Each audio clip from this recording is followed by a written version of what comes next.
Welcome, everyone, to the Seeker's Compass. And I'd now like to ask Reverend Keith to lead us in a centering meditation to help us start the program. Dr. Keith, over to you. Thank you. Good morning, everybody. So for those of you who have been here before, a reminder, and for newcomers, we'll be doing kind of some breath-focused work with some attention on our posture and connecting with nature and the divine. So first, let's try to connect with Mother Nature, and by doing that, we want to really connect with whatever we're sitting on, our chair, the floor, a pillow. Just try to get some very firm support on the bony structures that come through your butt when you sit on a wooden park bench too hard and go, ooh. So let's just get those really supported. If you're on a very soft chair, move toward the front so you're over the bar. And then just stretch a little bit. Stretch your shoulders in particular, because we want to see if we can get how tall we can get, and we're really going to try to fill up our lungs, which come all the way up to our clavicles. Roll your shoulders up and back with a deep breath. Kind of just follow this.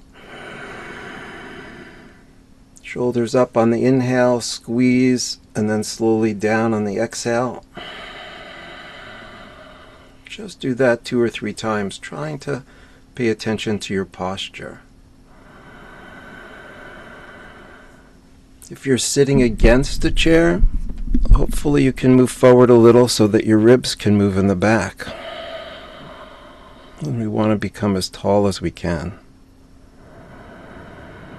Connecting with our coccyx and the crown of our head. Just paying a little bit of attention to that as we now move into trying to connect to the ground. So with your breath, I'd like you to direct it into your pelvic bowl. And really just nice breath in, and just feel your breath fill your pelvic bowl. And allow it to connect with what's below you. The chair, the pillow, the floor.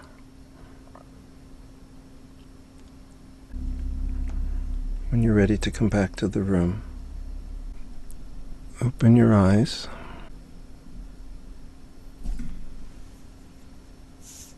Well, welcome everybody. So, today we are really lucky to have Carl McColman here, who is really just a dynamic speaker and really has devoted his life to helping others connect with the divine. So Carl is a renowned contemplative writer, speaker, retreat leader, and spiritual director. And he has a dedicated practice to Christian mysticism and interspiritual dialogue. He's best known for his ability to translate the deep, often intimidating wisdom of ancient monks and mystics into accessible, practical guidance for contemporary life. His books include Read the Bible Like a Mystic, The New Big Book of Christian Mysticism, The Eternal Heart, as well as books on Celtic mysticism. He clearly has a deep connection with the earth and has a website, Anam Cara, which means a spiritual or soul friend. And so it is with really great pleasure and thanks and appreciation that I introduce you to Carl, who will take it from here and take us onto a fabulous journey into his life and journey and what he shares around the world. Carl, it's all yours. Well, thank you. You can hear me okay? Wonderful, wonderful. And I have no prepared notes, so this is going to be totally from the heart. And I know, I think we called this today, what did we call it? Something, the Bible is in there and LSD was in there. What was the other word? I can't remember. It Um, was titled Buddha, the Bible, and LSD the Notes from Buddha, the Cutting Edge of Contemplative Christianity. how could I forget the Buddha? Yes. Okay. So, right. And I know that, especially in interspiritual and spiritually eclectic spaces, sometimes Christianity can be kind of you know, a matter of some concern. So many of us have been wounded by the institutional side of Christianity. I have been wounded by the institutional side of Christianity. So I want to begin right away by acknowledging the terrible harm that has been done in the name of Jesus. And has been done by people who purport to be Jesus's followers, and I trust that they are Jesus's followers, but they themselves have been wounded, often have been poorly formed, and so there is this spiral of wounding and harm and misunderstanding that unfortunately has become enmeshed with the institutional church. So I just want to put that right out there to begin with, that if anyone either on this call right now or watching the video at some later date comes to this with a sense of having been harmed by the church, or people that you love have been harmed, that you're carrying some anger or just some woundedness, some anxiety, fear, I see you. And while it's not my responsibility on behalf of the Christian community to apologize, let me apologize anyways, just soul to soul, heart to heart, person to person. I do believe Jesus is one of the great masters of the earth tradition. I think Richard Rohr, the Franciscan teacher, calls Jesus the first great non-dual master of the West, and I would echo that. That's not to say there weren't great non-dual masters before him, and certainly since him. But he is a powerful archetypal figure, and it's a shame that somebody with such a pure and compassionate and loving message has been twisted and misunderstood and misrepresented and weaponized in our culture. But that is part of the irony of the world that we all find ourselves in. I do believe that when there's wounding and there's toxicity and harm, that these are all bells calling us back to compassion and calling us back to healing, calling us back, of course, to our own healing, as well as to the healing of the community and of the planet. So I come to you in that kind of humble spirit. My prayer is that my words and my story and what I'm working on now, that all of this can be in service of planetary healing, healing of us as individuals, of us as families, as communities, and indeed as a planetary family. So I just want to begin with that because I think it's so important.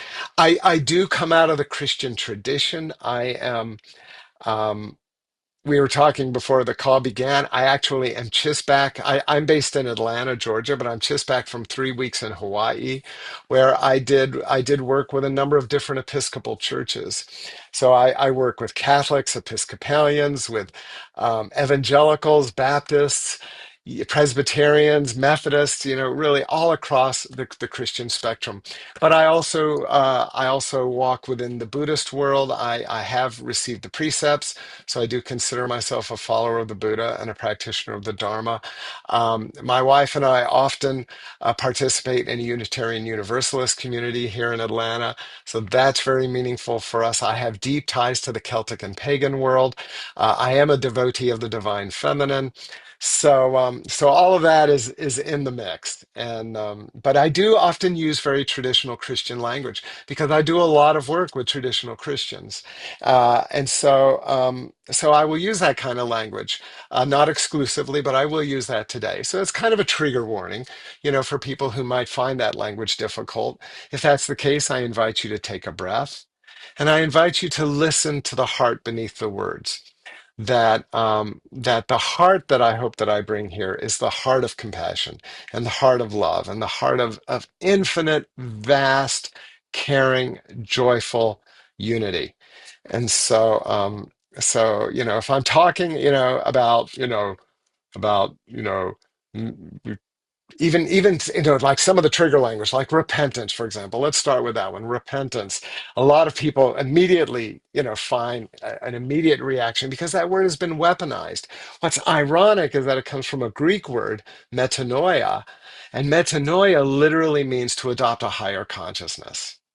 So when Jesus taught, repent and believe the gospel, he wasn't telling us to feel bad because we've made mistakes.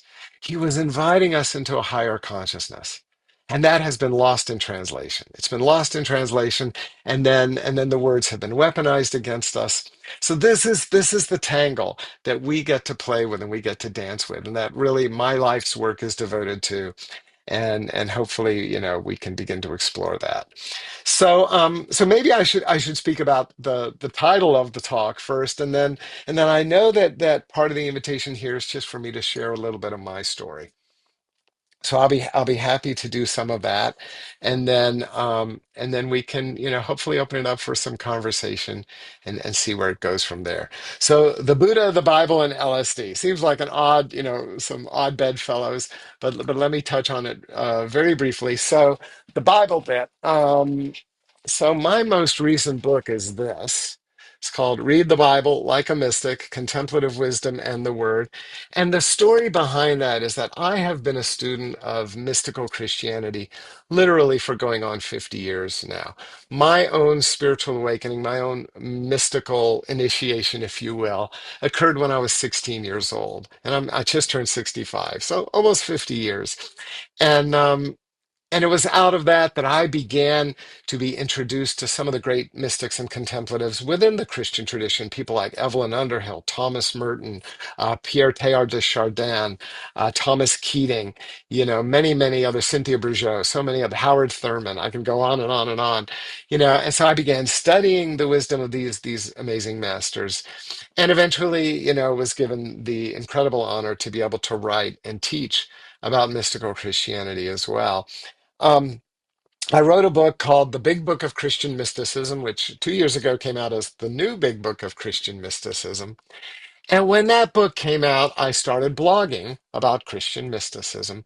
And one of the first things that I ran into was this fascinating kind of misunderstanding among Christians themselves. It's fascinating. This goes back to the wounding of the institution. How many Christians believe that Christianity has nothing to do with mysticism? Of course, and people outside Christianity, they look at the institution and they say, that's the opposite of mysticism. And again, it's this incredible misunderstanding, this incredible kind of series of historical mistakes that the institution has made. Anyway, I would blog about mystical Christianity, and then I'd get hate mail from Christians telling me you shouldn't be talking about mysticism. Mysticism is bad. It has nothing to do with Jesus. Blah blah blah blah blah blah. And I, at first I would dialogue with people like that. Nowadays, I usually just kind of lovingly bless them and ignore them. But especially at first, I really wanted to hear where people were coming from. And what I heard again and again from these Christians, these, again, Christians who misunderstood mysticism, and I believe misunderstand Christianity too, was number one, they didn't like mysticism because they thought it was New Age. Again, I'm not quite sure what that word means. I think for some Christians, it's just a word that means, well, we don't like it. But it's too New Age, And then the second thing people would tell me is it's too Eastern, it's too Buddhist, it's too Hindu, it's too Taoist or whatever, and again, I'm like, you say Buddhist like it's a bad thing. I think the Buddha is amazing. I think, more Christians need to get to know the Buddha. Many of my mentors and teachers, people like Thomas Merton, were deeply engaged in Buddhism. So that always confounded me. But then the one that was the most interesting was when, like evangelical Christians would write to me and they would say, mysticism is too Catholic. And I'm like, well, wait a minute. The Catholics, they follow Jesus too. If Catholic spirituality is mysticism, hey, there's a lot that I think is wounded about the Catholic tradition, but maybe mysticism is one thing they get right. We should honor that. But at any rate, so this with this, these all misunderstandings kept getting thrown at me, and so I would dialogue with some of these people, And I say, there's nothing wrong with Christians diving deep into Buddhism. There's nothing wrong with Christians working with new thought or studying the work of, people like Edgar Cayce, who was a practicing Christian, by the way. And I try to have dialogue. Nothing wrong with New Age. There's nothing wrong with Buddhism. There's nothing wrong with Catholic. I mean, there's a lot wrong with the institution, but the spirituality is beautiful. And what people would always come back to me, this was always the bottom line, was mysticism isn't in the Bible. That's what people would tell me. And I just thought that was absurd. It showed that they didn't understand the Bible. That again, the Bible has been weaponized. It's been weaponized against women, against queer people. It's been weaponized against non-Christians, of course, almost from the beginning. So there's so many ways in which the Bible has been misused. And there are things in the Bible that have to be criticized, that we have to speak about critically. Woundings that are representative of its age. It's a book that's, 2,000 plus years old. But there's also mystical wisdom that dances through it. Jesus was a great mystical teacher. Paul, at his best, was a great mystical teacher. John was a great mystical teacher. Isaiah was a great mystical teacher. Books like the Song of Songs or Ecclesiastes or much of the Psalms literally drip with mystical wisdom and mystical insight. So it always just blew my mind that Christians had this understanding. And I heard a teacher one time uh, gave a talk, and he said that what we focus on determines what we miss. It's a great principle, and I offer that to you right now. What we focus on determines what we miss. And what I took from that was that for many Christians, when they read the Bible, they are trying to appease a patriarchal God. And that's how they read the Bible. Those are the lenses that they put on. How do I appease a patriarchal God? What must I do to be saved? What must I do to be acceptable to this patriarchal God? And so if you're reading the Bible from that fear-based perspective, no wonder you miss the mystical wisdom, the mystical insight. And so for years now, this has been something that I've really tried to weave into my own work as a writer and as a teacher, as a spiritual director. But eventually, it just seemed to me that I really needed to write a book that really kind of, emphasized this idea that we don't have to read the Bible like it's a legal document. We can read it like it's a love letter. And hey, like every love story that's ever been written, it's got plot twists, it's got twists and turns. The Bible sometimes tells us, it sometimes shows us bad examples, how not to worship the sacred, how not to drink deeply from the waters of the divine nectar. And that we need to acknowledge that. And we need to speak about that honestly. When Paul, tells women that they need to be subservient or condemns gay people, Paul is getting things wrong. We have to acknowledge that and we have to be able to say that. Because when we say that, when we're honest about that, then we can also look at the ways in which Paul talks about love is patient, love is kind, and all the beautiful language of love, that where he gets things right. We can only acknowledge where the Bible is a book of mystical wisdom if we're also honest about the ways in which the Bible casts its shadow. So that's the Bible bit. And again, we can dive deeper into that. As far as the Buddha, I think that's pretty self-explanatory. I am not the first Christian to dive deep into Buddhism. I think I'm still kind of a minnow in that particular ocean. But many of the great mystical Christians, certainly of the last 100 years, have done this again and again and again. One of my root teachers was an Episcopal priest. To the best of my knowledge, he's still alive. I haven't spoken to him in years, but named Tilden Edwards. And Tilden spent a number of months back in the 1970s studying with a Tibetan Buddhist teacher in Berkeley, California, named Tarthang Tulku. And it was Tarthang Tulku who encouraged Tilden to dive deeper into mystical Christianity. So don't you love this picture? An Episcopal priest, a priest in a Christian church, going to a Buddhist teacher, diving deep into the Dharma. And then having his teacher say to him, I'm glad you're a student of the Dharma. Now go be a student of your own mystical tradition. What a tremendous, generous gift that Buddhist teacher gave not only to Tilden, but to Christianity as a whole. And so Tilden returned to Washington, D.C., where he was based, and he started an institute called the Shalem Institute. And I studied with Shalem for a number of years. So there's this amazing cross fertilization that is happening with Christianity and Buddhism in our world right now. Interestingly, I think you can make the argument that Christianity itself represents a cross fertilization of pagan and Jewish spiritualities that were present in the Roman world, the Greco-Roman world at the time that Jesus lived. And so you have, the wisdom teachings of Jesus himself, who of course comes out of the Jewish tradition, is deeply shaped by Jewish wisdom. But then engaging with the wisdom that was just around at that time, Jesus and the centuries after, the wisdom of Plotinus, the wisdom of the Neoplatonists, um, the Stoics. I mean, a number of those Greek writers who all come out of pagan philosophy, their wisdom interfaces with Jewish wisdom, and that's what gives birth to mystical Christianity. So you have that integration happening in the time of Jesus.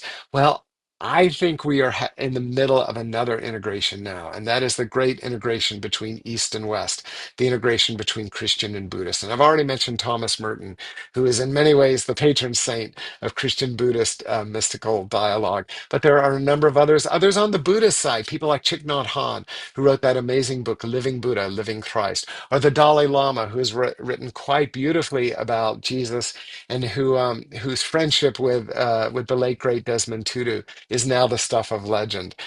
So again and again and again we see this amazing cross fertilization, cross pollination between the way of the Dharma and the way of Jesus. And so this is something that, because I was a student of Tilden and a student at Shalem, became of interest to me, 30 or 40 years ago, and has just stayed with me ever since.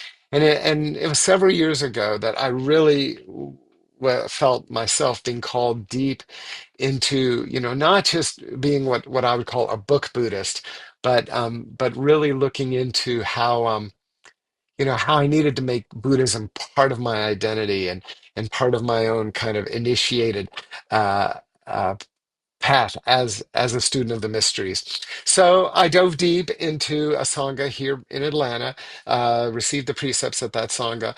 Because of my schedule, I don't show up there very often. I think if I showed up there today, they'd all say, "Hi, welcome to our sangha. We'd love to meet you." But I do have that amazing relationship with that particular Dharma teacher and that community, and I really do think the future of mystical Christianity is an interspiritual future where Jesus and was it Thich Nhat Hanh said Jesus and the Buddha are brothers. Jesus and the Buddha are brothers, and Kuan Yin is their sister, and Mother Gaia is their sister, and that the spirituality that we are all being called into now is a dance, a circle dance. It's interesting because the Christian teaching about God, the Holy Trinity, this idea of God as the creator, as Jesus, as the incarnate one, and as the spirit that weaves into all of our hearts and knits us together, that's seen as a dance, a circular dance of love, of mutual flowing love. And then we as human beings are invited into the dance. We become part of that dance. The Bible says we are partakers of the divine nature. That's a mystical teaching that a lot of Christians ignore, that's a mystical teaching, but there it is. We are partakers of the divine nature. We are dancers with the divine Trinity, and that is part of the spirituality that we are being invited into. And I believe that this age that we are in right now is an age where Christianity and Buddhism and all the other great, Sufism and Taoism, earth-centered, goddess-centered spiritualities are all invited to dance together. And I imagine that the community here on this call is probably very, very comfortable with that. Sometimes I'm speaking in more traditional Christian circles where maybe that message needs a little bit more, kind of gentle introduction. But I have a feeling in this context, it's probably pretty well received. So the third piece is LSD, and that might really surprise a few people. And let me just again tell my story very, very briefly, and then we'll take it from there. So, like many people, obviously, I'm a young boomer. I just turned 65. Like many people of my generation, I was introduced to mind-altering chemicals when I was a young person. Um, and because I had had that mystical awakening when I was 16, I just, LSD and psilocybin, those were the two that I really explored in college. I thought they were fun. I thought they were insightful, but they weren't necessarily mind-blowing for me. And so I kind of just, I tried them and I just said, okay, not for me, on to the next thing. And I know a lot of spiritual seekers kind of have that perspective. But I always remain interested in psychedelic culture. I love Ram Dass, and of course Ram Dass is, who worked deeply with Timothy Leary, and the psychedelic world up in New York and at Harvard, but then left that behind, to become a devotee of Maharaji, Neem Karoli Baba, and of course one of the great spiritual teachers of our time. So, so that whole culture just is always very interesting to me. And then, around when was it that Michael Pollan's book came out? I guess it was about 8 or 9 years ago. Michael Pollan, who wrote the book How to Change Your Mind, and I told had a Methodist minister introduce me to that book, and I read it, and of course, if you're not familiar with that book, it's a book about legitimate scientific study of psychedelics as a therapeutic tool, as a tool to help people with PTSD, to help people with anxiety, people with depression, people with OCD, and various other kind of, significant mental health concerns, where there's very, very promising research that psychedelic medicine is deeply healing. Again, when applied properly and used in proper ways with proper set and setting and that kind of thing.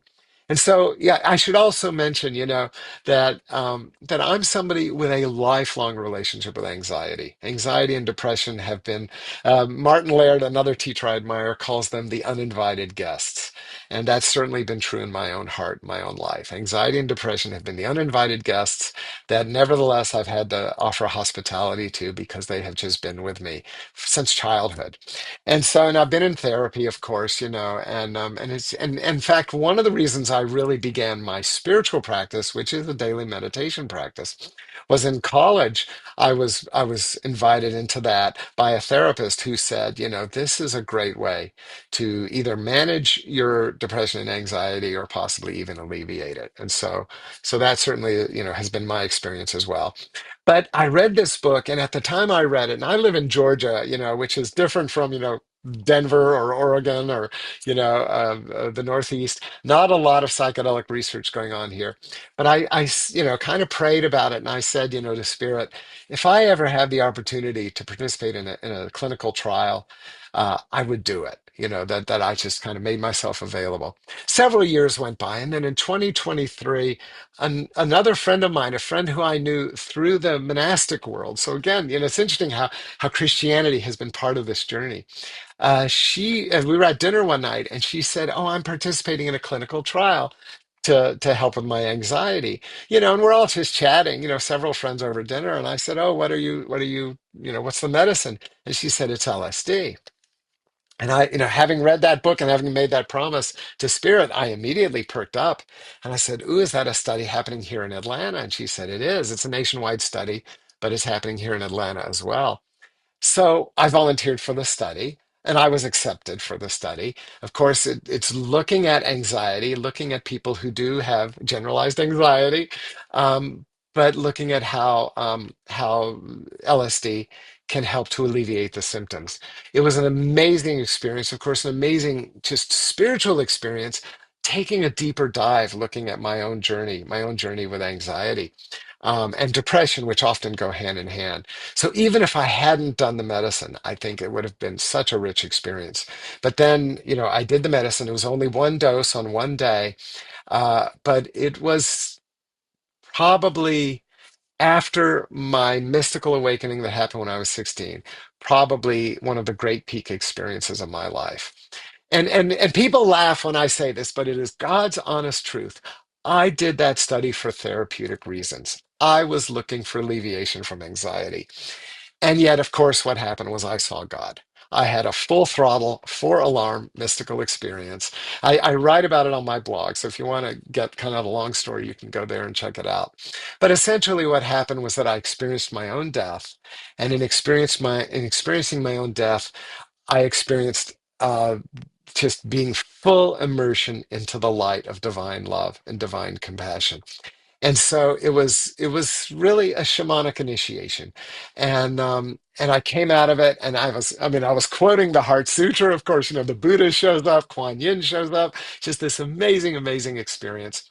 And I came away from that, and really, integration is such an important part of therapeutic psychedelic use. And as part of my integration work, okay, remember, I've written books on Christian mysticism. I was writing Read the Bible Like a Mystic at the time that this study took place. So I'm doing all this work in the Christian world, and now here I am, taking this deep dive into therapeutic psychedelics. So obviously, the question that I was asking was, how do I put those two together? How do psychedelics and contemplative Christianity kind of interface? And so I did some research, and I discovered an organization called Lagare, which is a network for Christians who work with psychedelics, or for Christian ministers, therapists, chaplains, and spiritual directors who work with people who work with psychedelics. And I don't want to go into a lot of detail, but I'll say I reached out to the executive director of that organization, introduced myself, told him, who I was and what my story had been. And he writes right back to me, I mean, literally within an hour. And he says, "This is an amazing thing because I actually have your books on my desk and you are on my list of people to reach out to." Where he was coming from was this recognition that so many people who do therapeutic psychedelic work find that their heart for mysticism has been opened up, often for the very first time. Their heart for mystical contemplative practice has been opened up, and they don't know where to turn. And generally speaking, it's not just take more drugs. I mean, the idea is that the medicine is just a healing experience. I mean, it's like any other, like chemotherapy. If you do chemotherapy to heal yourself from cancer, you don't want to take chemotherapy for the rest of your life. You only take chemotherapy for the healing journey. And then the whole point is to move beyond the medicine and to live your best life. And I think it's the same thing with psychedelics. You move beyond the wisdom or the insight or the teaching that the medicine gives you. But then the question becomes, how do I integrate this? How do I live this? How do I practice it from day to day? And what the person at Lagare said to me was, we need the wisdom. And again, Lagaria is a Christian organization. We need the wisdom of the Christian mystics. We need the wisdom of the great mystics and contemplatives from history to help people who are doing this sacred medicine work in our time. Now, I know in the sacred medicine community, there are many people who work very closely with indigenous shamans, or maybe with wisdom teachers from other traditions. Christianity, because of its institutional wounding, is kind of late to the game here. And so it just became a really wonderful privilege and something over the last 2 years that I have just really dived deep into, working with Christians who either directly themselves work with psychedelics or who are in ministries of support and care with other people who are working with psychedelics, primarily for therapeutic reasons, but also for spiritual reasons as well. And so I don't think psychedelics are for everybody. In fact, there are some people for whom it's contraindicated. Um, Again, I'm not necessarily promoting the work of, promoting the recreational use of psychedelics. I believe it's a powerful medicine like any other powerful medicine, and it needs to be used properly. But in its proper use, its potential for healing is tremendously great. And I would say also for helping Christianity as an institution to heal from its own toxic wounding. That Christians who are doing psychedelic work, like Christians who are doing contemplative and mystical work, are being put into a position where we are rethinking our understanding of the institution, where we can more clearly see the shadows of the institution, and hopefully, by divine grace, can help the institution to move towards its own healing so that it can be less of a toxic presence on the planet. There was an amazing a Catholic theologian named Karl Rahner who lived in the 20th century. He died in 1982. And he said in one of his essays, he said, "The Christian of the future will be a mystic or will not exist. The Christian of the future will be a mystic or will not exist." And friends, I think all of us can see. I live in the South. I live in the Bible Belt. And even here in the South, we see churches being boarded up all the time. Or you go into a church on a Sunday morning, a church that was built for 500 people, and there are 20 people in the church, and they're all in their 70s and 80s. It is obvious that Christianity as an institution is on life support right now. And I would argue that's probably a good thing because of the harm that the institution has caused. But again, I'm interested in the mystical heart. I'm interested in the wisdom teachings, not only of Jesus, but of so many amazing wisdom teachers down the centuries. I don't want to see that wisdom die, even as the institution needs to either die or be healed. So in that sense, I think I'm kind of a living example of Karl Rahner's teaching. You know, that when Christianity is simply institutional and simply sexist and dualistic and homophobic and just toxic in all those ways, then yeah, it doesn't need to exist. It needs to shrink down into nothing. But to the extent that Christianity can reclaim the mystical heart that teaches profound love, deep compassion, fearless justice, working to move for healing, both on an individual, a communal, and a planetary level, then that Christianity needs to take its place in the circle of the great world's wisdom traditions. And so, certainly, that's what I hope my work contributes to. And you know, we'll see where the spirit takes us. Okay, I know there people have put some things in the chat. I don't know if anyone has questions for me or where we want to go. I know we have plenty of time, but I just kind of like to open it up. Let me see.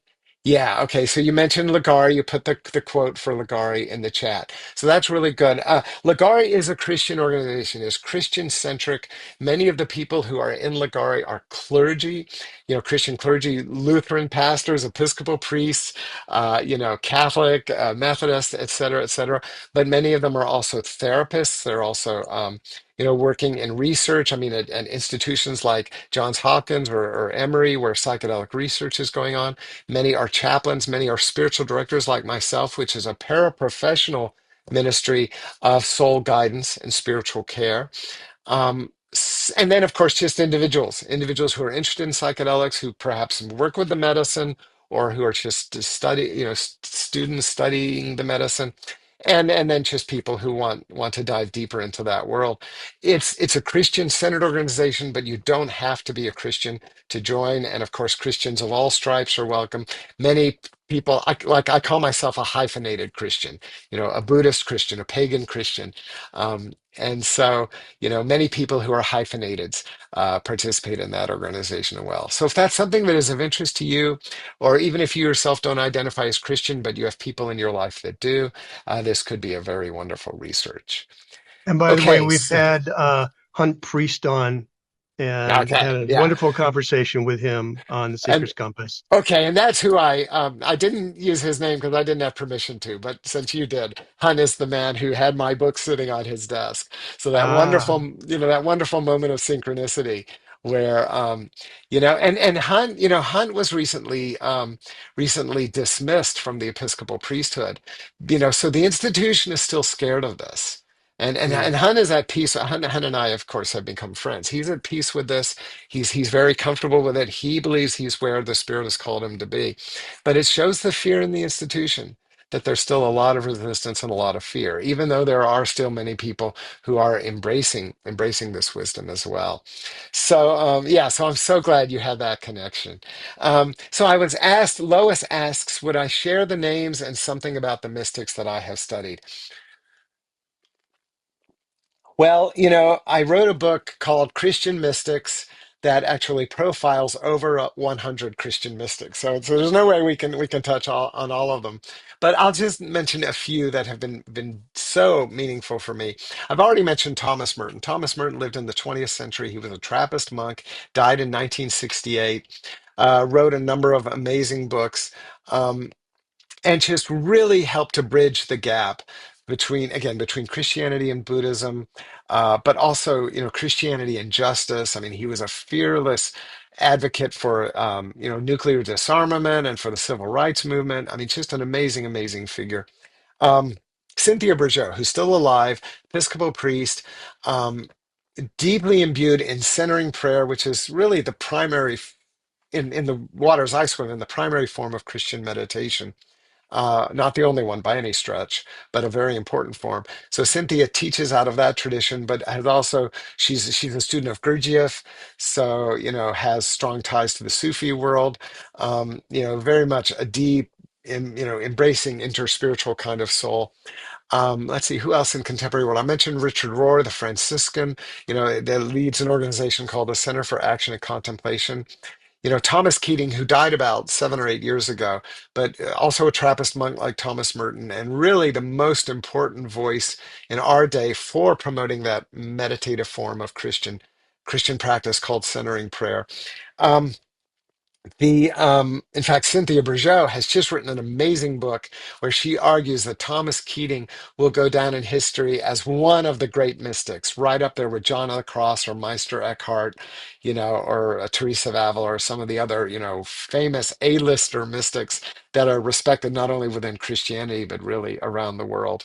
And so I would mention, let's move now to historical mystics. All the names I just mentioned, major, major figures, Meister Eckhart, the Dominican, who famously said, "The eye with which I see God is the same eye with which God sees me." Deep teacher of non duality. Teresa of Avila and John of the Cross, maybe a little bit more, they speak with deep kind of Catholic language, but again, the heart underneath that language is universal. Profound teachers of the transformation of human consciousness. One that is maybe my favorite mystic. If I was on a desert island, her book would be the book I would want to go with me. Julian of Norwich, Julian who lived in England in the 1300s, and who famously said in the 1300s, "As truly as God is our father, so truly is God our mother." Who understood, that God is beyond gender, what I would say God is non-binary, but also who famously said, "All shall be well, all shall be well, all manner of things shall be well. The fullness of joy is to behold God in all things, all people in all things." And my favorite, "I saw no wrath in God." And again, one of the ways in which I think the Bible sometimes gets things wrong is that it overemphasizes this idea that God is wrathful.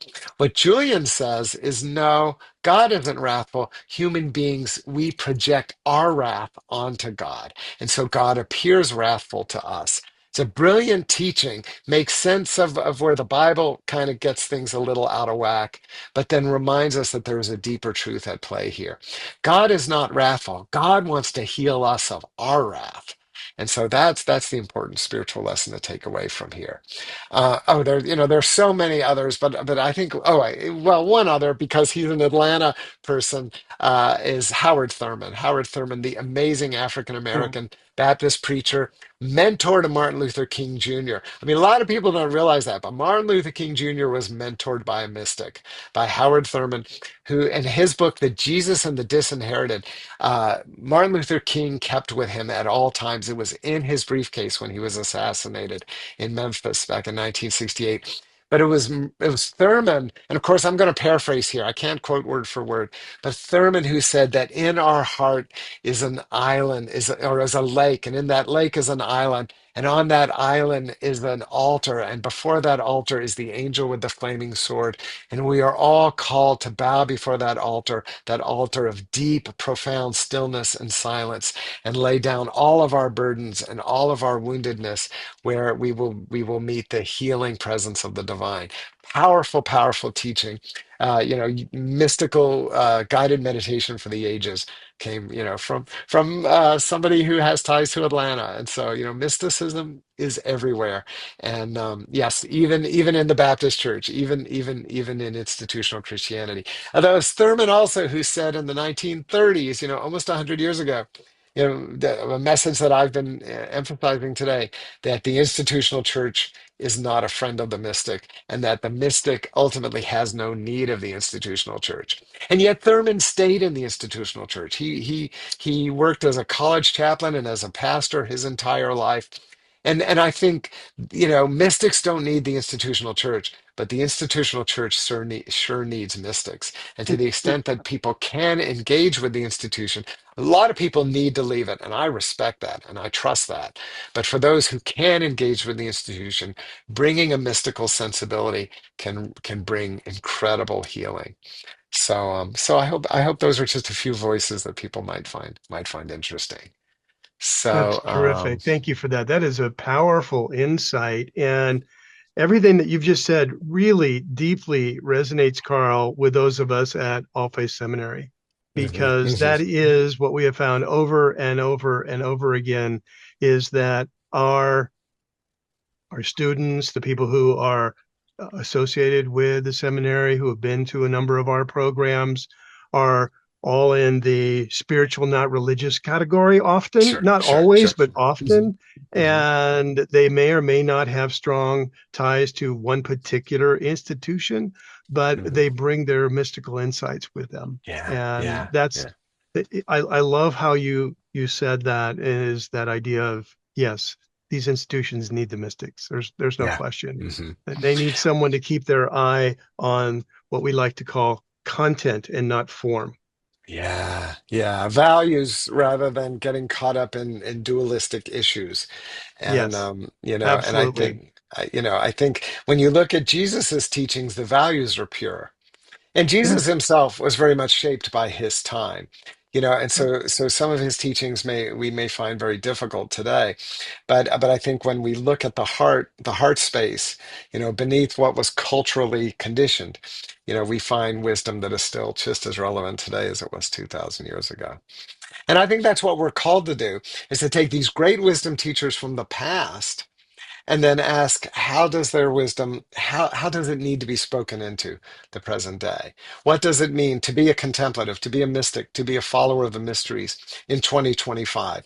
That's our task. That task has Yes. never been given to anybody before. And our children will answer that question for 2050 or for 2075 or on and on. And every generation will revision what it means to be a lover of the divine, what it means to be a manifester of miracles. But we get to do it now. As Yes. Gandalf says to Frodo, this is our time. This is what we've been given. And so I know so many people are struggling today. Ours is a time that is fraught with political division, fraught with maybe some regressive tendencies in our society right now. It's not easy. But yet, this is where we are. This is where we are called to be beacons of hope, to be beacons of light, to be beacons of healing, to be somebody who will fearlessly say no to the forces of darkness and the forces of dualism and division. That there is always another possibility and always a better way, and we have to be the ones to articulate that. So, so I think Reverend Dr. John has your hand up. Yes. Carl, it is absolutely wonderful meeting you. We share so much in common. At another point, we can talk about what that is. I would include, by the way, Evelyn Underhill in that list. Yes. Yes, I mean, my goodness, she's the one who created the list. Mhm. But I mean, let me jump in real quick. I can't imagine I've gone this far without mentioning the great mother, Evelyn Underhill. really? When I had that mystical experience that I had in high school, which I would love to share a little bit about, but then I shortly after that I had a dream about the world coming to an end, and the dream was Mm, kind of a nightmare. It was kind of unsettling, and I mm, turned to a mentor of mine, a fellow who had been the organist of my church, and he was actually a Unitarian, still is a Unitarian. I've spoken at his church in Williamsburg, Virginia, but named David. And I told him about this dream, and I said, I just don't know what to make sense of this. And he said, I have a book for you. And he gave me Evelyn Underhill's book, Mysticism. And that, uh, it's the cliche. That book changed my life. oh It yeah. really was my initiation into the world of mystical Christianity. And my book, my big book of Christian mysticism, is really my love letter to Evelyn Underhill. Oh, how nice. Yeah, I heard Anne Lamott years ago. I heard a talk that she was recorded on public radio.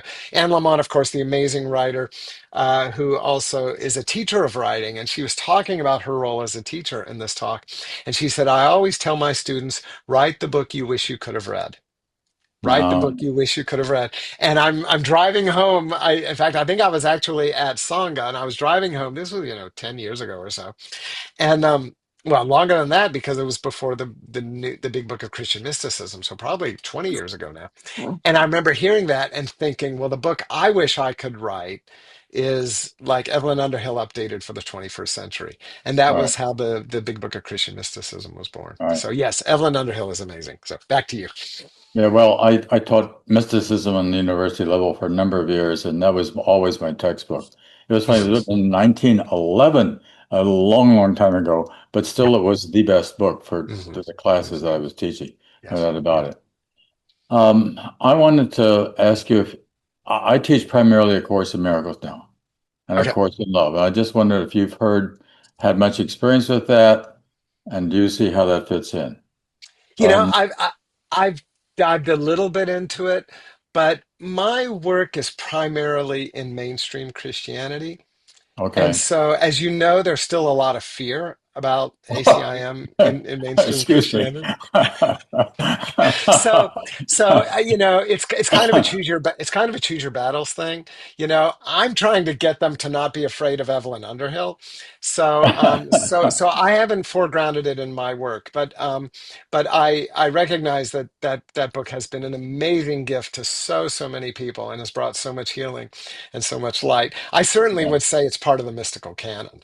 And Oh so, yeah. you know, so you beyond that, you know most so much more than I do, but that would Yeah. be my perspective. So I just I was a Methodist minister for 28 years and got booted out essentially because I had experiences with LSD and because of my Course in Miracles and because yeah, I was interested. I wrote a book on mysticism as well. Here's a copy of What is Mysticism, number of years. wonderful, absolutely, yeah, So we have a great deal to talk about. I'll yeah. talk to you later, but I just was want to know if you were familiar with the course. Yeah, yeah. So I grew up in Hampton, Virginia, which is close to Virginia Beach. So I'm more immersed in the world of Casey, Casey. Casey. And I think, you know, and I mean, Casey was a product of his time. You know, he died in 1945. His language feels kind of antiquated nowadays, you know, very gendered, you know, that kind of thing. But again, you look at the heart beneath the cultural conditioning. And Oh I yeah. just think he was such an amazing figure. And for my purposes, it's wonderful that he was you know, he was a Sunday school teacher. You know, he was a Right. I practicing know. Christian his Yeah. whole life. And so, you know, but again, kind of like your experience, you know, constantly being asked to leave. And then he'd move to Virginia Beach or to somewhere and, you know, join another church. And Yeah. but but you know, that constant recognition that, you know, that to be a follower of Jesus does not mean that we can't dive deep into the mysteries of our own heart, our own Yeah. soul, our own psyche. And it's a shame that the institution fears people like that. Oh But yeah. you know, those of us who, you know, who are still kind of laborers in the vineyard, you know, we try to find, you know, loving and positive and honest, but non-threatening ways to invite people into the mysteries and invite them into, Right. you know, what I always like to tell people is God is a God of vast, infinite, unconditional love. And that, you know, that is available to everyone. Right. And, you know, who wouldn't want to swim in those waters? I just came back from 3 weeks in Hawaii. And those of you who've been to Hawaii know, you know, you're just surrounded by the Pacific. It's so Yeah. beautiful, you know, Yeah. and in fact, I was doing spiritual direction with this wonderful Episcopal priest in Hawaii. And she and I were sitting right on the beach, you know, with the ocean behind us and the surf crashing. And I said, we are here drinking deep from the love of God, surrounded by the ocean of God's love. And this is what I want everybody to experience. And Mm. so you know, Yeah. so at any rate, Yeah. would you like to Another hear about favorite. my no, go ahead. I'm sorry, go ahead. I was just going to say another favorite. I did my master's degree in theology on Pierre Teilhard de Chardin. I love Chardin. He was so Yeah. important to me. Yeah. Yeah, and I mean, there is a teacher who has not begun to be unpacked. I think Right. there is so much depth and so much insight. But this is true of all the great mystics. I read Julian of Norwich, 600 years old, and I'm just like Right. blown away by the implications of what she's saying. Meister Eckhart, again, you know, and Sure. I think so many of these great Christian mystics, what happens because the church doesn't know what to deal with them, and No. so they die, and their books all are put on library shelves, and they collect dust. And it is a shame if we were reading Eckhart the way Buddhists were reading, you know, the sutras. Right. Just think where our society would be today, Oh, yeah. you know. And so I'm hoping, you know, over the next 600 years, our children won't make the same mistake that our ancestors made, and that we Yeah. can, you know, we can kind of, you know, deconstruct some of the fear that has held us back, and really dive deep into that wisdom. So yeah, yeah, It'll yeah. change. It has to. Yeah, it already is, Right. And I think there's a lot of hope, even though the present moment that we live in is quite frightening. I Right. do think that at the end of the day, hope is greater than fear, and that we will move through this. There's going to be damage, just like, during the Hitler era, there was damage. I don't want to belittle that. I want to acknowledge the harm that's being caused. But Right. for those of us who are clear about the long, what was it? Martin Luther King called it the long moral arc of history. That is our job, is to be faithful to that and not get caught up in the chaos of the present moment. Because Right. the work, it's like we're building a cathedral. The work we're doing today is going to yield results 100 years, 1,000 years from now. And we Right. have to keep our eyes on that perspective. What are the choices I can make? What are the things I can say? What is the wisdom that I can give birth to, that will serve my great great great great grandchildren well? And that's how we have to guide ourselves. We live in a culture right now where there are people who want us to be reactive to the chaos of the moment, and we have to fight the chaos of the moment. It's like there has to be multiple levels of consciousness here, but we always have to be grounded in eternity, and grounded in divine love, and grounded in the long view of history that will take us beyond the moment that we find ourselves in. That the healing that is going to be available to us is going to be unimaginably wonderful. Right. Right. And that as we can hold on to that, that will be the through line that will guide us through the current challenges. So, I send out a little Sunday morning message every Sunday morning, and the one I sent out today was talking about it can only swing so far, and it's going to start, then it automatically, it's like a pendulum. It mhm. goes so far to the right, and then it's got to come back to the left. Yeah, If it goes too yep, far to the left, it's got to start coming back to the yep, right. yep. And that's the Taoist position, hmm Of Right. course, Yeah. and to really recognize that even the divine is present, even in the Oh, yeah. shadows. And that part of our job is, when bad things happen, how do we come in to bring healing? When good things happen, how do we magnify and amplify?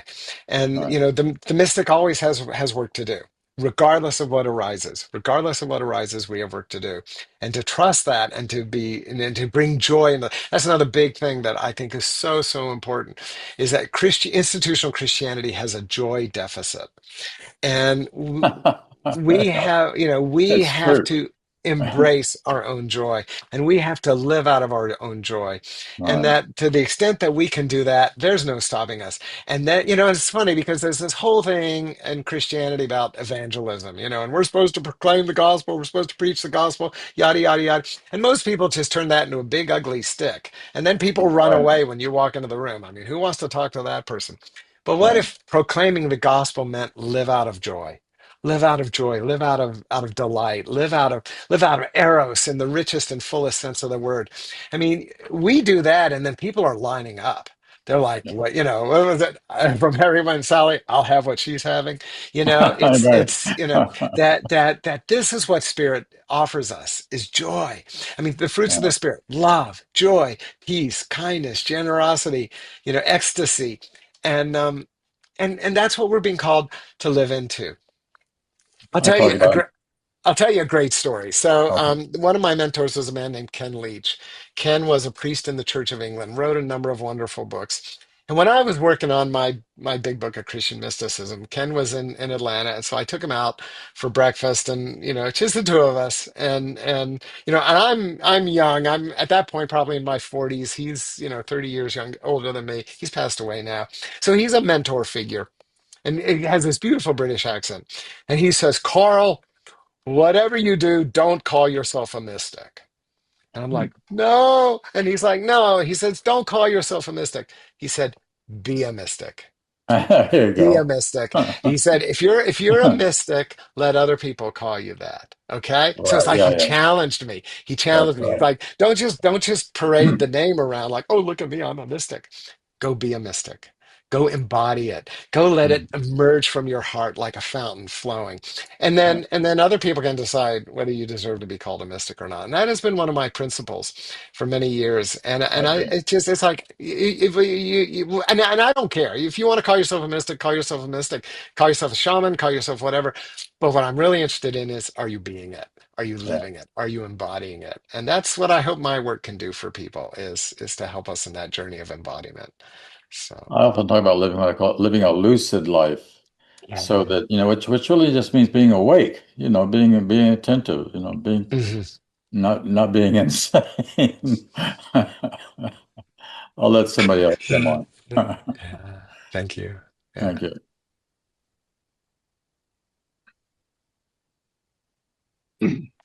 So, well, while we're waiting to see if anybody else would like to be in dialogue, I would love to tell the story of my awakening. Oh, Is please that do. is that okay, Bud? Yeah, please Yeah, do. Yeah. hang out because I'd love to be in dialogue with you. But so I was 16 years old. I had no sense of mysticism or even deep spirituality. My mom and dad were Lutheran, so I grew up in the Lutheran church. I was what is known as a cultural Christian. So a cultural Christian is somebody who goes to church, who thinks of themselves as a Christian, but it's that surface level. It doesn't fall deep. And that's very much who I was. I was 16 years old. I went to this church camp. True confession, I was more interested in flirting with the girls than necessarily diving deep into spirituality. But there I was, and for some reason, the spirit just decided to activate within me. I did not ask for this, I wasn't looking for it. But over the course of the weekend, it's like my heart was just warming up to the teachings, really feeling, kind of connected to the people who were in the leadership position there. It was in the Shenandoah Valley of Virginia. It was in February like I say, February of 1977, so almost 50 years ago now, 49 years ago. And then on Saturday night they had a communion service, of course, Christian context. So they had a communion service. This is 1977, so they're playing acoustic guitars, singing songs like "Kumbaya," "They'll Know We Are Christians by Our Love," that kind of thing. The communion, as bread and wine of communion, was being passed around from person to person. So each one of us received it from the person next to us, gave it to the person on the other side. It was very intimate, lots of people holding each other, swaying to the music. And in the midst of all that, I was just brought into a new level of consciousness. It's hard to describe. Words fail me, so I'm just going to do the best I can. But it was as if the room became suffused with bright, bright light. It was like somebody had suddenly brought in a bunch of lights and turned them up to 11. It was just, the room was glowing. I was glowing on the inside. And the love that I felt was beyond comprehension.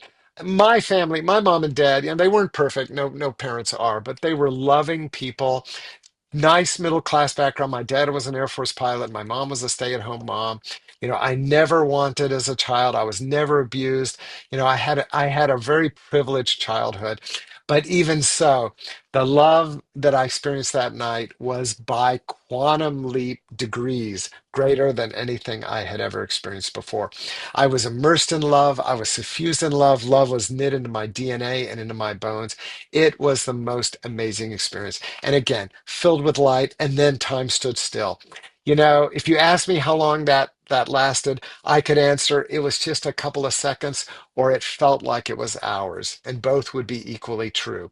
I was popped out of the chronological flow of time for, again, you can't measure it, so it's hard to say. But eventually, it's like the miracle passed. The lights were back to normal. I was just left with kind of like this sense of afterglow. And God's honest truth, I thought something objectively miraculous had happened in that room. When the service was over, I went up to some friends of mine and I said, "Wasn't that the most amazing experience ever?" And they looked at me and they said, "Yeah, it was nice. You want to go grab a Coke or something?" And at that point, then I felt a little bit of anxiety. I've shared with you that I have an anxiety issue, and I felt some anxiety. I was like, they didn't experience what I experienced. Gee, what was that all about? And I went back into my room, and I just sat in the room, and kind of like what the Bible says, Mary ponders these things, and I pondered. And I was like, what was that about? What was the invitation there? And that has been a beacon for me. Like I say, almost 50 years now, kind of like the through line. And I've done a lot of work, a lot of, training, of course, studying with mentors, studying with books. Of course, now I'm doing my own teaching. I've written the books that I've written on my blog, etc. And I've come to recognize that for most people, and for most people, most of the time, mysticism happens in slow motion. Miracles happen in slow motion. And what I mean by that is that we're not awakened by an alarm clock, we're awakened by a gradual sunlight. And most people, I don't know about you, but I'm a little jet lagged right now because I, was in Hawaii 3 days ago, and I'm still feeling the time shift. Um, I prefer being awakened by a gentle sunrise to an alarm clock. But our culture, the culture of mysticism, tends to emphasize the alarm clock because those are the dramatic stories. The story of Moses in the burning bush, or Buddha under the Bodhi tree, or Jesus in the Transfiguration, or Paul on the road of Damascus, Julian of Norwich, Thomas Merton. It happened on a street corner for him. Again and again and again and again. So many mystics have these alarm clock moments. And then there are people who've never had those, or they can't remember them. And then they think, well, what's wrong with me? Why don't I get an alarm clock moment? But Julian of Norwich was the one who said, those kind of dramatic moments are only given to the people who need them. It's almost like dramatic mystical experiences are remedial mysticism. And for most of us, the spirit invites us deeper into love, deeper into joy, deeper into compassion, deeper into justice on a gradual, ongoing basis. Like the sun rises gradually. And so one of the things that I would commend to you, to everybody on this call, and anybody who is really doing the work of trying to give birth to their own mystic heart, is to try to really be non-judgmental about whether your mystical experiences come, dramatically like an alarm clock, or come slowly like a sunrise. Both are valid, both are true, both are meaningful, and both can transform our lives together. And I think probably most people have some combination thereof. The that LSD experience in 2023 was the first time in, what, 46 years that I went that deep that quickly. But I don't know that that means I never went that deep in all those 46 years. I think I just went that deep through meditation, through going on retreats, through intimate relationships, through the intimacy with my wife. And so spirit would take me deep, but it would take me deep so slowly that it wasn't dramatic. And so I invite anybody, who's listening to consider that we can go as deep as the Buddha. We can go as deep as Jesus. We can go as deep as whatever great teacher you bow down before or you study from, but it might happen imperceptibly slowly. Teilhard de Chardin, who you mentioned, taught trust in the slow work of God. In the slow work of the Spirit who is already in our hearts and souls, and that who is slowly revealing herself to us. And that in that gradual awakening, we can just do amazing, amazing miracles. All right, that's what I wanted to share. So, back to you, Bud. That's terrific. And I put a comment in chat about that. We've had a number of people talk about it. It is that moment of self-realization. I mean, it's called so many different terms. Yeah, The yeah, yeah. interesting thing is that almost every mystic we've spoken to or we've read about who's written on this topic, we try to throw words at it, but it's Yeah, also ineffable. It's yeah, You can't describe it. You run out of words because it's so deeply non-dual and out of time. It's like we don't have the ability in our mindset to be able to process that effectively. And so it becomes this interesting challenge of trying to say, okay, well, this is what it's like. hmm I hearken back to the story I like to tell because people ask me, uh, well, where did all of this stuff come from? And I think it went something like this. Some ancient person long, long ago in the tribal states went out and sat on a rock and had an amazing experience, had a holy instant, had samadhi, had that connection, came back to camp, sat around the campfire, told people about it. And one of them said, I want to do that too. So they went out and they sat on the rock and nothing happened. And then they go and they ask the questions like, well, what were you wearing? What did you eat that day? Well, what makes you different? Because I want to do that too. right? And they kept going out to the rock until all of a sudden, without effort, you see, that's the secret. It happened. And around that, many of our different religions formed this Yeah. notion of divine connection. And it's what's underneath the beauty of all of these Hmm. belief systems in the world throughout time is their purpose is that divine connection, right? Hmm. It all Hmm. goes up to that content that I was talking Hmm. about before. Hmm. That's where the Hmm. power is. Hmm. We have different paths, but it is a universal experience, and it's a beautiful thing. So thank Yeah. you. And Lenore, I see you have your hand raised. Would you like to join us and share an insight or a comment or question? Yes, I so deeply resonate with everything that's been said by everyone that's speaking, and feel so hopeful that there's a group here gathered talking about all of these things. And I'm curious personally about uh, a comment you made about being a devotee of the feminine divine. I Hmm. wondered if you could just share a bit about that. So, so I'm genderqueer to begin with. And I've known that since I was a kid, but of course, being a boomer, there was no language for that. So my narrative as a child was that I just sucked at being a boy, sucked at being a man, assigned male at birth, male body.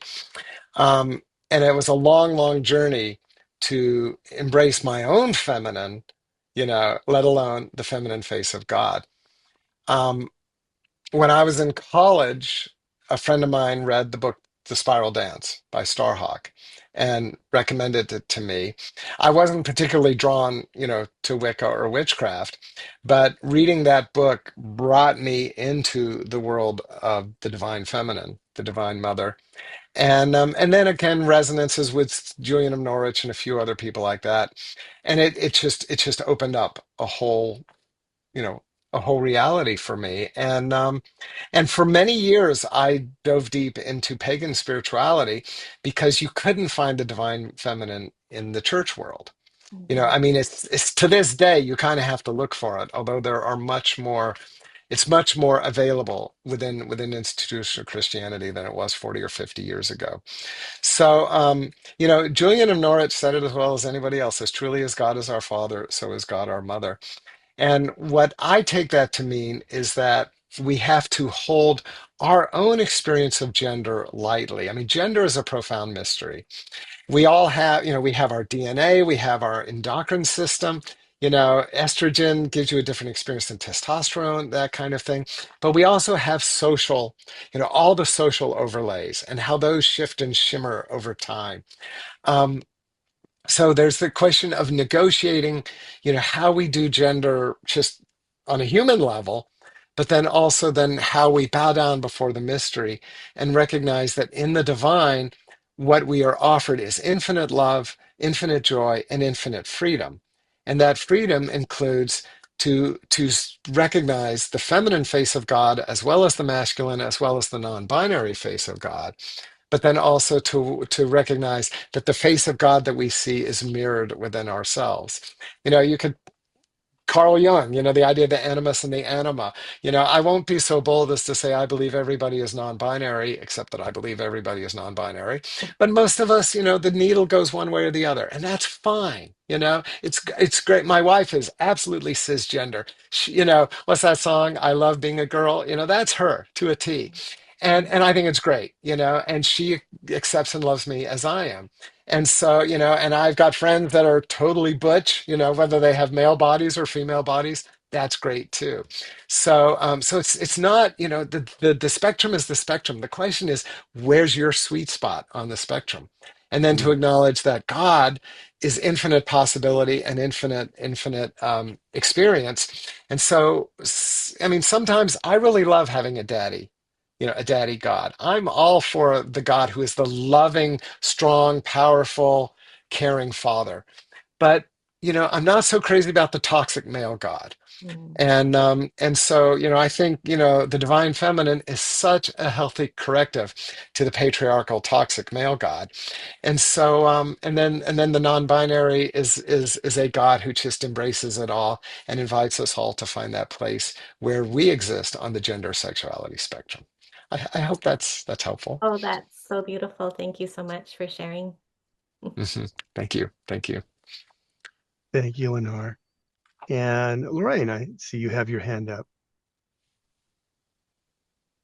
Yeah, great presentation. Thank you so much. Very happy to hear your thoughts.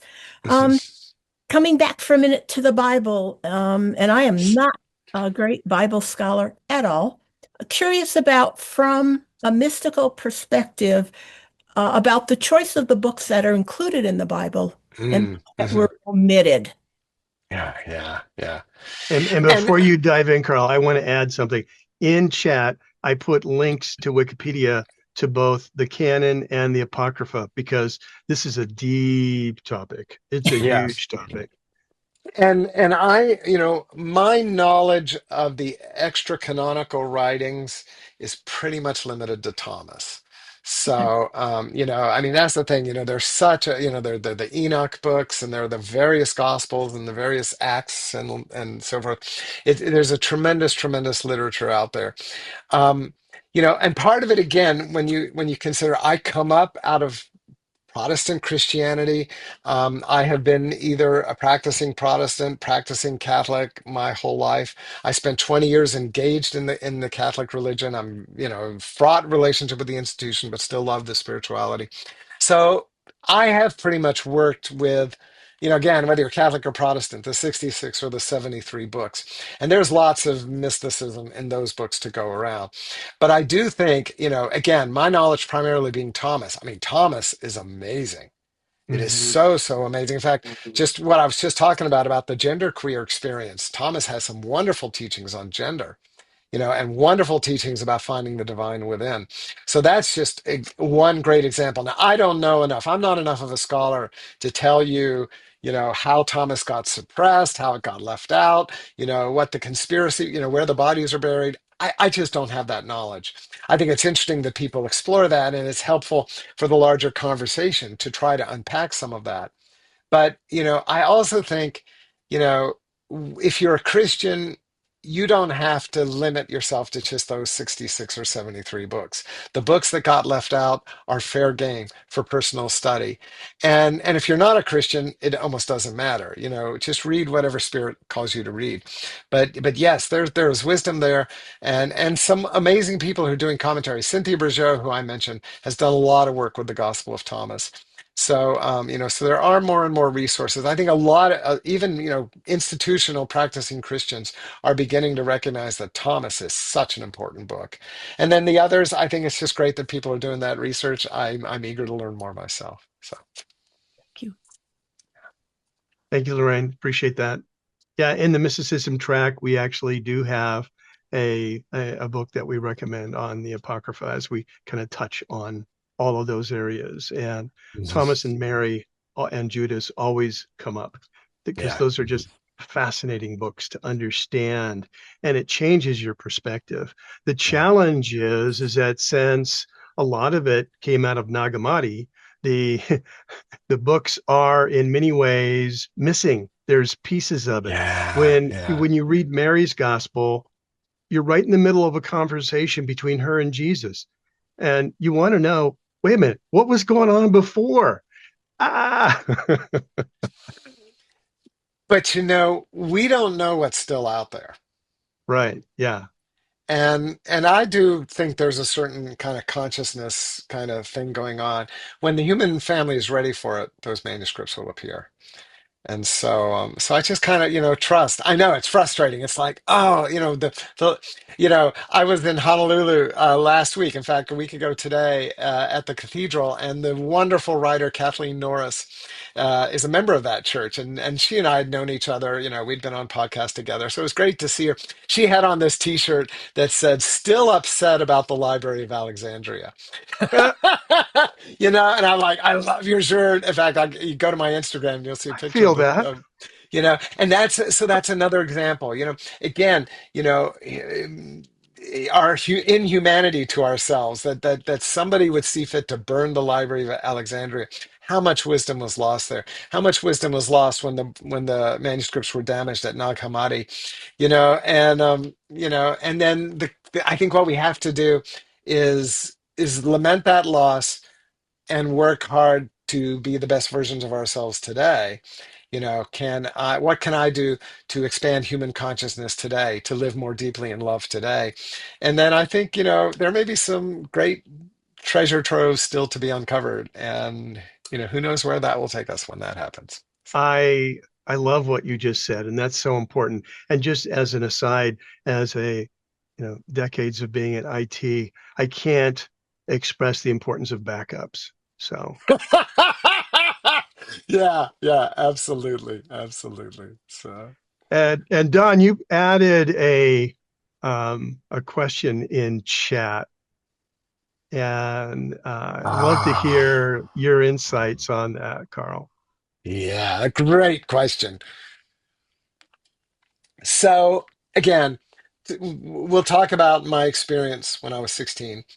Um, I was in a Lutheran church in Virginia, very conservative, theologically conservative. The pastor was very conservative. He was opposed to women in ministry, for example, that kind of thing. And so really I didn't have good integration. I mean, I just was kind of left to stumble along. The Lutherans just didn't know what to do with mystical experience. So it's kind of like, we don't talk about we don't talk about that song from Disney. We don't talk about mysticism, it's that kind of thing. And so what I did was I fell in with charismatic Christians, and talk about out of the frying pan into the fire. On the one hand, the charismatics did acknowledge spiritual experience. They did acknowledge kind of indwelling of the Holy Spirit. So that was very beautiful, but they were so dualistic. They were scared of the devil and they saw the devil everywhere. And so I really kind of got into some pretty toxic theology as a result of that, and had a long healing journey. I mentioned my anxiety. Talk about something to kind of stimulate your anxiety, to be in a religious system that is all focused on the devil. So my integration was slow and with a lot of kind of false steps along the way. Eventually, again, that friend gave me Evelyn Underhill's book. That was powerfully affirming for me, really affirmed my experience, affirmed the fact that I was not alone. I felt alone. Um, and then out of that, I discovered the contemporary spiritual movement, Shalem, the centering prayer movement, the spiritual direction movement. So eventually, I mean, by divine grace, I was brought into a community where healthy spirituality was being promoted. And so I think that's one thing I would say, is that for people who, and I do a lot, because of the internet, I counsel with people all around the world, and so many people who feel alone and feel isolated.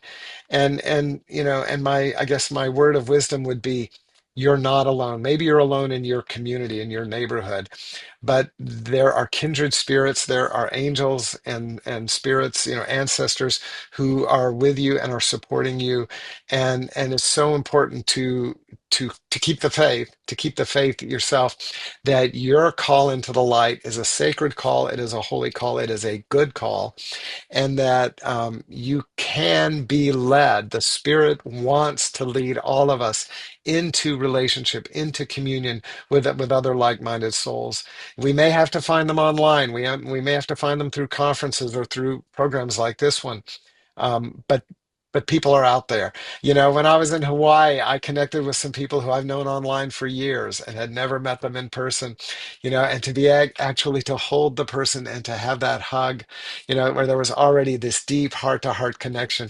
The heart-to-heart connection was real. I'm getting chills just as I'm telling you this story. And of course, I have friends that I've never had the opportunity to hug, Maybe someday by divine grace, maybe not until, we're on our next assignment. But either way, those connections are real. So don't belittle our online bonds. Those are real, those are meaningful, those can make a difference in our lives. But that's the thing, if I could survive the late 1970s when there was no internet to help me, those of us coming along today, we have a tremendous resource at our disposal. But it also means having a critical mind, because there is a lot of toxicity out there, and there are a lot of people who weaponize the dualistic side of Christianity or any other religion, and so we have to be on guard against that. So that's another important piece Yeah, of did this. you find that as a teenager, speaking and moving among your peers, that you had a tendency to withdraw or to try to share some of the experiences you had again? Some, but I'm an introvert. So believe it or not, I'm a recovering introvert. But I think an example of an introvert who has an affirming and supportive community now, and when you have that, you blossom. But it's like I was planted in pretty dry soil, sandy soil at that point. So I tried a little bit, but when I realized that people just thought I was weird, then I tended to withdraw. And so, it's just, I think we have to trust that sometimes we do things out of self-care. Sometimes we withdraw out of self-care. That's Mhm. okay. That can be healing.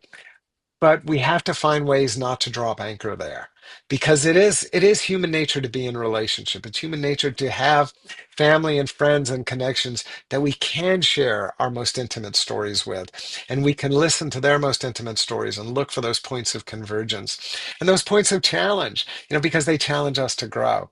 So yeah, no, thank you. Great questions. How did your parents react to your Oh, they thought experience? I was nuts. But they were very blue collar, so that, they didn't drag me to a therapist, which is probably a good thing, because I probably would have ended up on some sort of medication. But I think the good news is that you know, I was not destabilized in terms of my performance. My grades didn't suffer. I still, cleaned my room and combed my hair and did all those kinds of things. So I think my parents kind of thought, well, he's got weird friends, but they're not out there doing drugs. I mean, it was that kind of thing. So I think they were pretty tolerant. Um, but I don't think they ever fully understood who I was. It's so interesting, because I was 44 when I began studying with Trappist monks. And most of the monks that I studied with were my parents' ages. And I had Mhm. one monk in particular. He and I became very, very close. He just died a couple of years ago at the age of 95. And and I remember saying to Father, his name was Father Tom, and I said, "You are like the dad I never had. My biological dad, and I loved my biological dad, and I know he loved me, but he just was not in a position to father me the way I needed to be fathered, and it's just, and again, no judgment on him. He did the best he could with what he had, but he was a farmer's kid from the Midwest who became an Air Force pilot. He moved, and again, my gender queerness, he could not handle that at all. you know I mean, his whole thing was telling me to watch out for the guys in the bus terminals. I mean, that was the training I got as a kid. And gee, Dad, I'd like to be one of those guys in the bus terminal. There was no possibility for that. But but the so I, at this point in my life, I can have great respect for him doing the best he did with what he could, and also recognize that my soul needed the fathering, the parenting, the mentoring from other men and women who were there to support me in ways that my parents just weren't able to. Yeah. Well, the universe handles that. Yeah, I mean, that's the amazing thing, and again, living like I said in Hampton, Virginia, and it's funny because organists at my church were so helpful. One of them introduced me to Evelyn Underhill, and when he quit, the guy that replaced him, he introduced me to Edgar Casey. So it was just wonderful how those gifts were given to me just in my family network. Yeah. So Thank you. thank you. Thank you, Don. And I know that Keith would like to share a few questions and insights. Hey, Keith. Yeah. Yeah. Hi, Carl. Hi. Well, thank you so much. This has really been really wonderful and heartwarming. And I just wanted so you're talking about so many mystics and everybody and your experience and how important experience is, which is really one of the bedrocks of this program that we run, is Hmm. having people come and talk about their experiences, because ultimately all of these mystics have their own inner teacher, right? So they have found that, and that. So how does that happen? So we all have to be careful. Although we can get so fascinated in the history and so many details, and it's very important to have some kind of practice to help you connect with your experience. And how do you find that experience? Hmm. You were lucky at six, so there's spontaneous experiences. And then you talked about psychedelics, which can be a distraction in themselves. Hmm. Oh yeah. Having yeah, right, having a practice like contemplative prayer before you do something like that, and then using it for integration.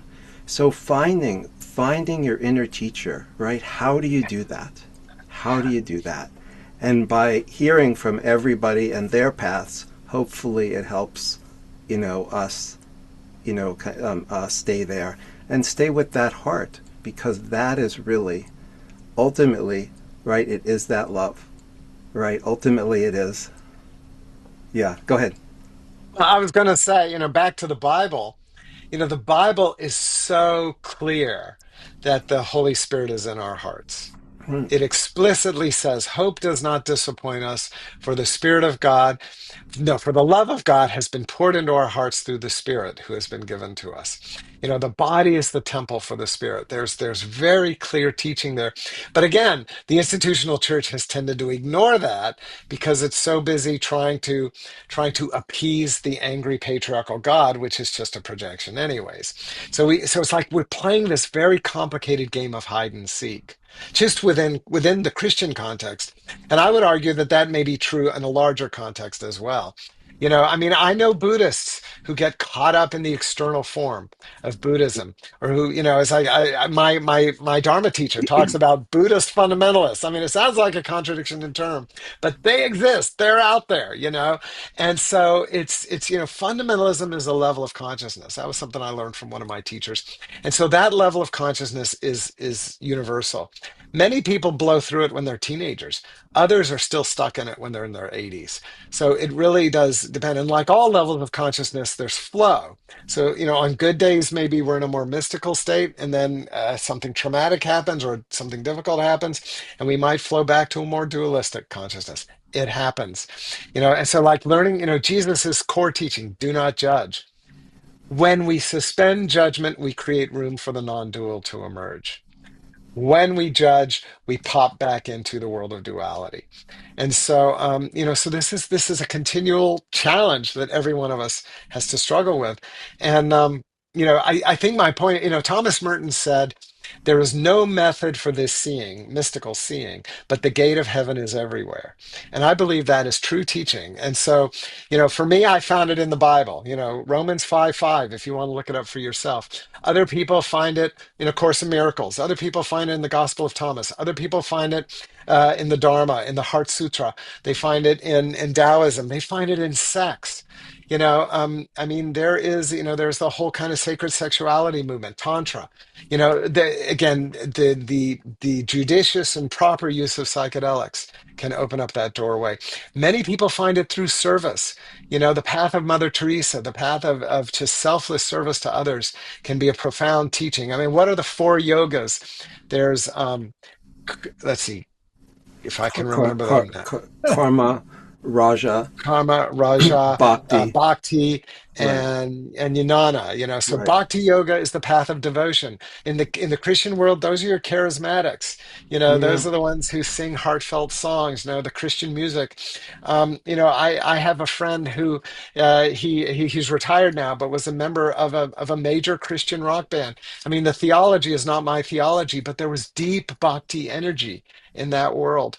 Um, but then what the karma yoga, that's the yoga of service. That's the Mother Teresa's, the people who are out there, just feeding the hungry, serving the poor, helping people to get out of prison, working for justice, that kind of thing. That is a yoga path. That is a path that leads to enlightenment.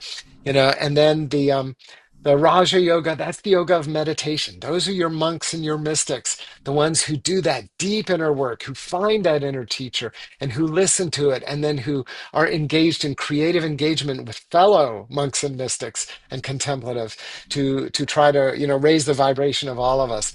And then finally, the Jnana Yoga, that's like gnosis. Those are your academics. Those are your scholars, the Yeah. ones who do the deep philosophical work or the deep theological work, and then again lead to profound insights that can be liberating for the entire human family. And Four different paths. Many of us dance between them. Some of us devote ourselves to one. And one thing that is so important is not to judge the other paths. Mm, If you are a karmic yogi, go do your service. That's your call. That's where you sing. That's where you shine. Like the whole thing with Jesus and Mary and Martha. The issue, Martha is karma yoga and Mary is Raja yoga. And yes, it's one of the, what yeah, Jesus it's, was upset about was that Martha was getting all snippy about Mary. And Jesus was like, no, leave her alone. You follow your path. She follows her path. And I think we all have to keep that in mind. yeah, I'm sorry. I Go think ahead. that's one of the geniuses of yoga, that they spell out those different paths. But no matter which path you follow of those four, the others integrate in. It's impossible to practice one fully without the others joining you at the table. Showing up, exactly. It's kind of like Carl Jung's personality type. It's like astrology. And I say the beautiful thing about astrology is you have all 10 planets in your chart. You have all 10 planets in your chart. Nobody wakes up one morning and say, oops, Mars took the day off. So we all have all the tools. The question is, which tools are foregrounded? Which ones are better positioned? Which ones are more available to us, and which ones do we have to work at? And And what is true, finding it and staying with it and yeah. nurturing it. So what Mhm. resonates with you, just work at nurturing it. Yeah, yeah, Yep. Yeah. yeah. Yeah. Beautiful. So, thank you. thanks, Keith. Appreciate that. And I think that your major emphasis is on practice. And I couldn't concur more. It is absolutely critical that we practice, practice, practice. That's the secret. And I think you were hoping I would speak to my practice. Did you Well, want yeah, that? and Yeah, just yeah. in fact, that's a great segue to our wrap up. Thank you. And that is, yes, we have our questions that we ask all of our mystics that join us. You've been telling us about your spiritual path, and that's been terrific. And you shared so much with us. Um, let's talk about the divine. So, Hmm. when you talked about those wonderful mystical experiences, so how about in the rest of your life? How and when do you experience the divine? And that ties really into and when you do, how do you experience it? What's going on? Um, so I don't know that I ever don't experience the divine. So let me begin Mm, with that. I think I experience the divine when I breathe. I experience the divine when my heart beats. I experience the divine when I'm angry at my wife. I experience the divine when my wife and I are making love.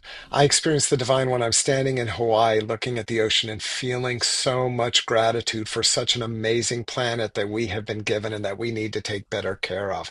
I feel the divine when I'm angry about what's going on in Washington, D.C. right now. I feel the divine when I read one of these books. I feel the divine when I'm going into the thrift store and looking for clothes. I don't know when I don't feel a divine. It's like I can't tell the difference.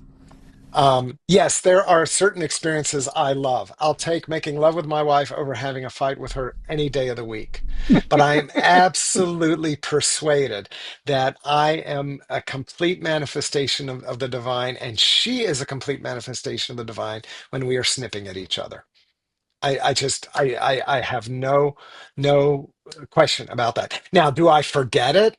Yes, because I play hide and seek with my own divinity. I think we all do. And so, yes, there are times when I forget. But then comes the sweetness of remembering. Thich Nhat Hanh says that every time we are distracted in meditation, the distraction is a bell calling us back. And I believe Mm. that that's true in life, that when we forget our own divinity, that forgetting is a bell. And when we can listen to the bell, we are called right back. We are called right back. So yeah, there was a monk who once said to me many, many years ago, once said to me, I asked him, how do you experience silence? And he just looked at me and he said, I am silence. And I wasn't quite sure what he meant. I think now I have at least more of a sense of it.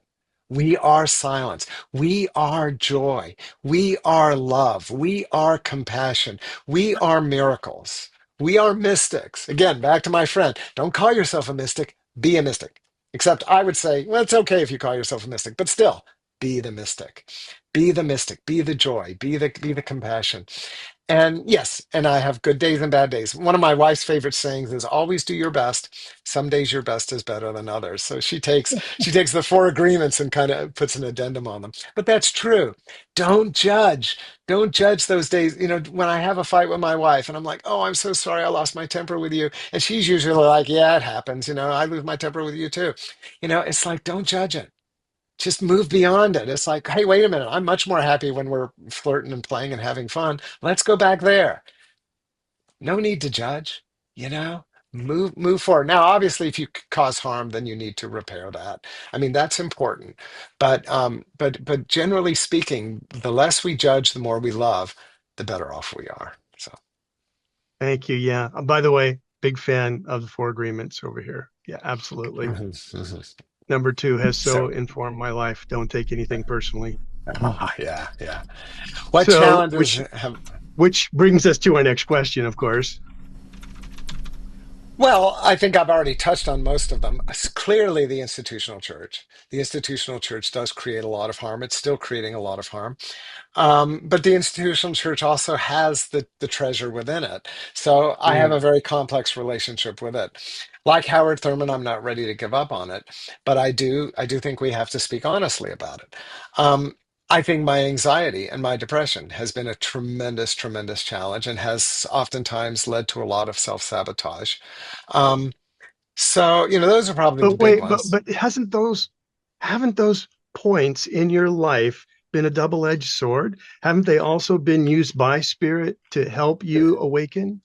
The bell of mindfulness. Exactly. Yeah.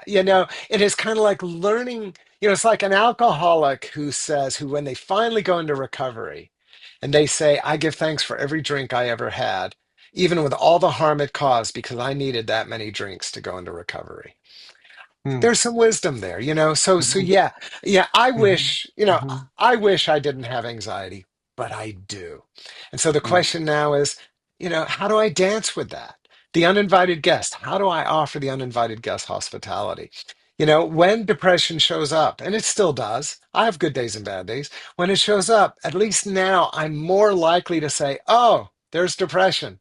Okay, come in, have a cup of tea. What is it Rumi said? Come in, have a cup of tea. Let's talk. What do you want? Why are you here? What's going on? And so then it's like my depression becomes my teacher. My anxiety becomes my teacher. It's like in psychedelic work when you have a difficult experience.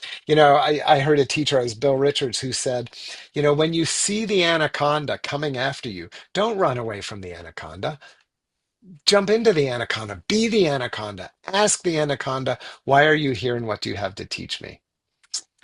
Anxiety and depression are two of my anacondas. So even this whole question, what challenges have you had, isn't a challenge also an opportunity? You know. So-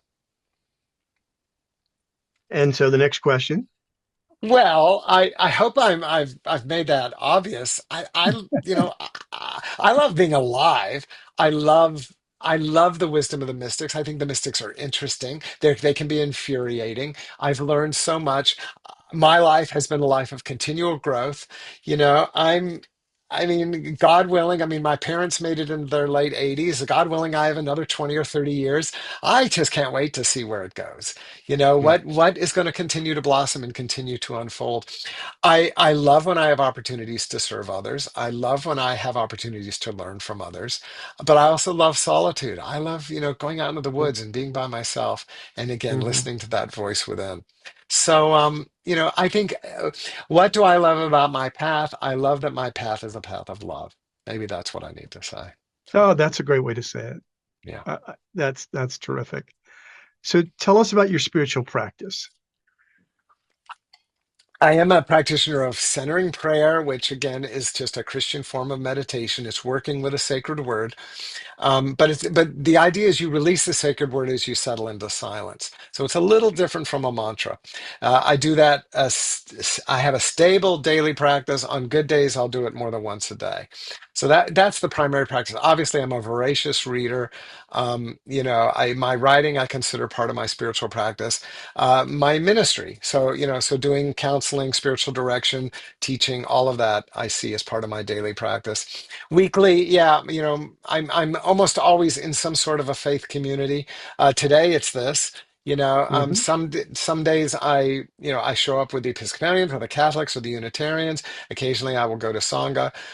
So yeah, that's all part as well. Monthly, what do I do monthly? I pay the bills, I guess. So I guess financial responsibility, that's an important thing as well.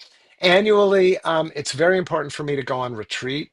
I lead retreats several times a year, but I at least once a year I do go on an 8-day silent retreat for me, where I'm not teaching, I'm not leading, I'm just being supported and loved and cared for.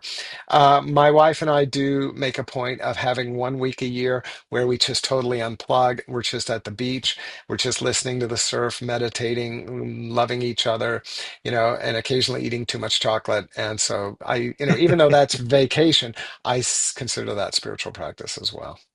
That's lovely. That's wonderful. And then finally, you have a lot on your Amcharo website. How might someone find out more about you and join you on this path? Yeah, Anam Cara, which is a Gaelic word meaning soul friend, that is I don't know. anamcara.com is my like legacy website, so my blog is on there. But my current writing, you can find that through anamcara.net because I'm now a Substack writer, and I actually have two Substacks. So anamcara.net or my name carlmccolman.net. If you want to read new writing, that's the place to do that. If you would like to participate in monthly Zoom calls with me, I also have a Patreon page. Memberships there are it is a membership site, but they start at $11 a month. And then I have monthly Zoom calls there. So that's another way to stay connected. Obviously my books are available through Barnes& and Noble, Amazon, Books A Million, all your major retailers, better independent retailers as well. Support your independent retailer, so you can go to your local independent retailer and ask them to special order them if they don't already carry them. And yeah, please connect. I mean, I'd love to be in touch. I mean, at the end of the day, spirituality is about people. It's about community. Yes, Jesus said, go into your inner room and pray in secret. I think solitude is an important component. But at the end of the day, it's like breathing in and breathing out. We go into solitude so that we can come back and be engaged with others. So I just love it to connect with people who are on this journey. So Carl, you have blessed us so much today. You've given us such great insight. We appreciate you. Thank you so much for joining us and sharing your wisdom, your insights, the depth of your path, sharing your vulnerabilities, and most importantly, your love of the divine. mm. Thank you. It's been a delightful conversation. Thank you so much. Thank you. And thank you, everyone, for joining us. And we'll see you all next month. Take care.